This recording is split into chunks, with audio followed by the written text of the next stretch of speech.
understand how to find cos A plus B and cos A minus B, and what is the formula if we have to find the values for cos A plus B and cos A minus B. In this section of video, I am again taking the same data which I have taken in order to explain sin A plus B and sin A minus B. Now, for the formula cos A plus B, listen, be attentive. It is cos A plus B. So, we write in this way, cos A, cos B, all together. Okay? In sin A plus B, we take first term sin A, then cos B. But in cos formulas, we take cos A, cos B all together. And here it is plus. So, we reverse the sign here and it becomes sin A sin. So this is the difference between formulas.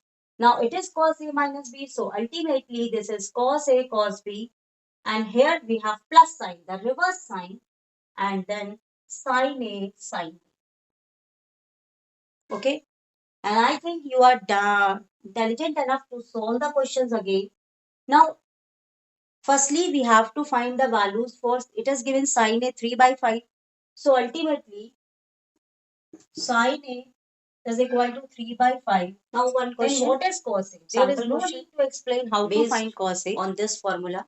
I told you earlier. The question is given again, I am telling you. So in order to find cos A, we get 1 minus 3 by 5 square A and cos B is equal to 12 by 13. 1 minus 9 find the value for sin A plus B and sin we get 16 by 25. Now when we analyze the 4 by 20, we find, okay, so the value for cos A is 4 by 3 is equal to 3 by 5. Now similarly, and the value for cos B is equal to 12 by 30. So in order but in our formula, when we have we to use find a formula A plus B, we have sin A cos B. So we now sin A cos B is 1 there. Minus 1. Now cos A sin B. But we don't so have cos A and sin B. How firstly we have to find these two values also, then only we can solve this. Now so there are two methods of finding. We collect at the unknown quantities. The method which you can easily adopt, you can follow that method. I am explaining to you now, both the methods. For example, here we have a case of sin A is equal to 3. I will write over here. The simplest way, your old method, you just use cos A this Pythagoras theorem. We know what is the sin A perpendicular upon hypotenuse. So in our triangle, 5 by this is perpendicular, this is hypotenuse. Now so perpendicular is 3, we write over here 3. Hypotenuse is 5, we write over here. I can find the answer. Now this becomes one and you will find the using Pythagoras theorem, we can easily find the value for it. Now in order which is equal to cos A plus B, which is equal to 25 minus cos 5, A cos 16. That is cos A is 4 by 25.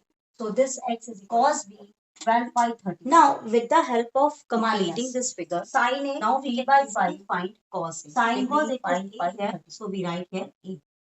Now, what is the formula for cos A? Base upon hypotenuse. Now, what is base over here?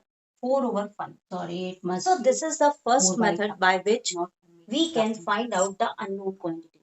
Now I am also going to explain you the second method which you can also find the other value easily without using the Pythagoras theorem.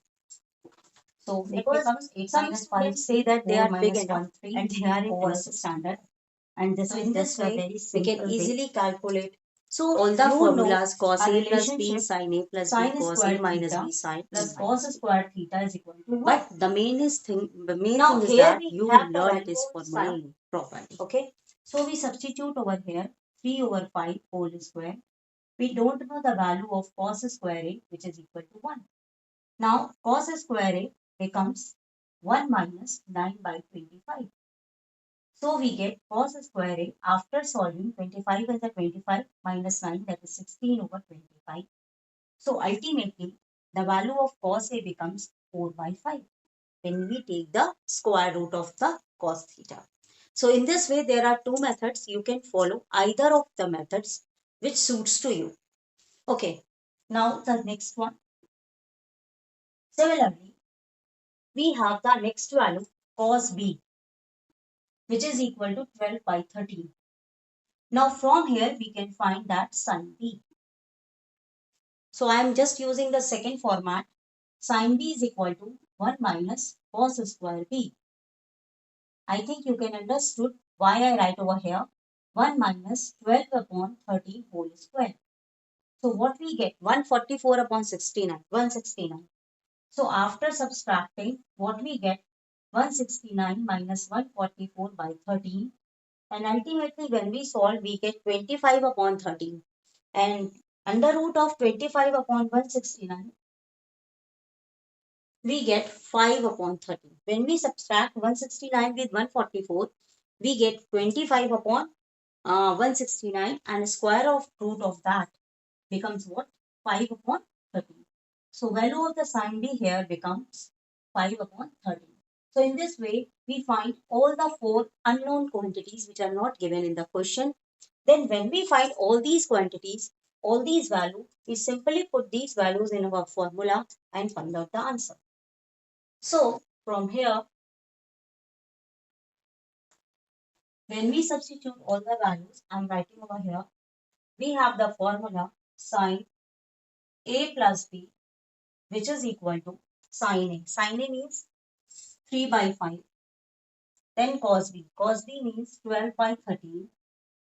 Then plus, now cos a, that is 4 by 5. Then sin b, 5 by 13. Please make separate tables, otherwise all the data get be mixed and your answer will be wrong. Then solve it, we get 36 over 65, then 20 over 65. Don't cut, because if we don't cut, we get the same LCM in the denominator. We get the same values in the denominator, our calculation become easy. So 6, then 56 over 65. Then in the last, if they cut down, we will cut down into the simplest form and find out the answer. Now similarly, if it is said that find the formula for find the value for a minus b. So we simply place over here minus, and we simply place over here minus, and we subtract both of them, and ultimately what we get? 16 over 65. I think it is so simple how to find the sign of a plus b and sign of a minus b.